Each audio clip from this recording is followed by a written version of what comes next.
In this video, the project logic model or the PLM-tool is explained, with an example of an existing research skills module from the Hague University of Applied Sciences. Of course, you can also apply this to other modules. The model consists of 5 components, and we will dive into each of them using the example of the research skills module. The lecturer of this module would like students to do desk research into international sources and databases as an activity. How does this affect the other components? There is no specific order in the way that we work with the different components of the program logic model. So we may start with activities because that's where we have a first idea. But I may also start with input if that is where I have found some materials that I want to share with my students to add to that international dimension of the module. So it doesn't really matter where you start. It doesn't really matter the order that you follow when you look at constructive alignment across the module, as long as you check all of the elements and make sure that they all make sense and they're constructively aligned in the end. The impact that I might be trying to achieve in this research skills module that we're talking about, for example, could be to have students approach or evaluate a certain topic with multiple cultural perspectives, because I think that actually enhances their critical thinking skills. And that is actually the impact that I'm trying to achieve, enhancing their critical thinking. So that means that I'm going to incorporate that critical thinking skills in the impact. Or perhaps even it could be enhancing the international orientation of their profession. So that could be another addition that I make to the impact section of the tool. I need to also consider what is it that I expect my students to do with all of this? How will they show what they have learned? And that's where the section of output actually comes in. In output, I want my students to actually show what they've learned in the deliverables of the module. So what is it that they hand in? In this case of the Introduction to Research Skills module, they will hand in a report. And in order to actually assess whether my students are showing what they've learned, I will need some very clear criteria, assessment criteria. So I'm going to have very smart output that is specific, that is measurable as well.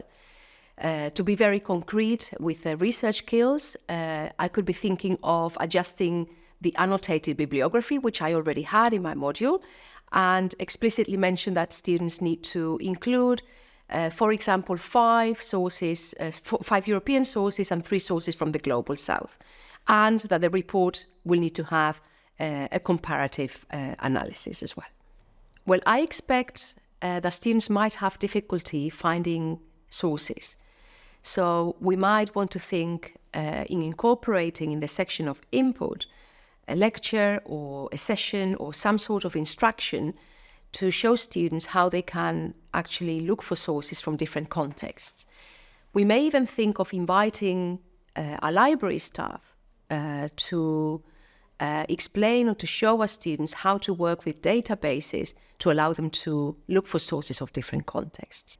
So what is important is to know that you don't have to always have a completely new learning outcome. You can reformulate the learning outcomes that you already have.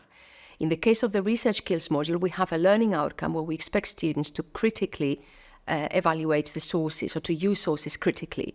And we could add a new dimension in which we expect students to evaluate sources critically, bearing in mind the context where they come from. So after we have gone through the 5 components of the program logic model and apply them to research skills, we will have an internationalized research skills module, which is constructively aligned and where all of the 5 elements are aligned with each other. You can apply the program logic model to any module, any project, minor, COIL, but ideally it would be in a course that is actually part of the core curriculum. It is important to expose students to international dimensions, to allow all students, I should say, to develop the international intercultural competencies that they will need upon graduation. So that the only way of doing that is by addressing it in the core curriculum. And the program logic model is a tool that can help you do that in the modules that are offered to all of the students. The program logic model can be used in any module, but it is important to consider the context that the module is in. It's important to consider the program, the larger degree program that is part of, the continuum that the course is part of. It's important to consider the institution, the student population. Everything plays a role in how you apply the program logic model to your module. So it is up to you to really unpack the opportunities that your module offers to develop that international dimension with the program logic model. So when we work with lecturers with the program logic model, we also provide examples for the 5 components that can serve as inspiration. Often, these examples suggest cues, and lecturers come up with their own ideas on how to internationalize each of the components for their own modules. Lecturers usually experience that the tool is very hands-on, that it does help them unpack the international dimension of their own discipline, of their own modules. Usually, after using it, they walk away with plenty of ideas to actually internationalize their module. Please visit our website for more information and inspiration on how to use the PLM tool. On the link below, you will also find out more about internationalization of the curriculum.